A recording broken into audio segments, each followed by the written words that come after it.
ভয় বা নার্ভাস হলে অনেকের হাত পা বা শরীর কাঁপে। এই কাঁপুনি কমাতে সহজ কিন্তু কার্যকর কয়েকটা কাজ করতে পারেন। এই কাজগুলো শরীরকে বলে দেয় বিপদ নেই, শান্ত হও। নাম্বার 1, নাক দিয়ে 4 সেকেন্ড শ্বাস নিন এবং 4 সেকেন্ড ধরে রাখুন। এরপর মুখ দিয়ে 6 থেকে 8 সেকেন্ডে শ্বাস ছাড়ুন। এভাবে 5 থেকে 6 বার করুন। এতে অ্যাড্রেনালিন হরমোন কমে এবং নার্ভ শান্ত হয়।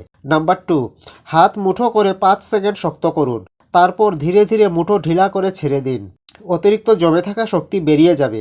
নাম্বার 3, নিজেকে প্রশ্ন করুন, আমি কি 5টা জিনিস দেখতে পাচ্ছি? 4টা জিনিস কি ছুঁতে পারছি? 3টা শব্দ কি শুনতে পাচ্ছি? মন ভয় থেকে বাস্তবে ফিরে আসবে। নাম্বার 4, মনে মনে বা ফিসফিস করে শরীরকে আশ্বস্ত করুন যে আমি নিরাপদ, এটা সাময়িক, আমি পারবো। এতে করে মস্তিষ্ক শান্ত হওয়ার সংকেত পাবে। নাম্বার 5, অল্প অল্প করে পানি পান করুন। এতে করে নার্ভ শান্ত হয়ে স্বাভাবিক হতে সাহায্য করে। মনে রাখবেন, কাঁপুনি দুর্বলতার লক্ষণ নয় এবং অসুখও নয়। এটা শরীরের প্রাকৃতিক প্রতিরক্ষা প্রতিক্রিয়া।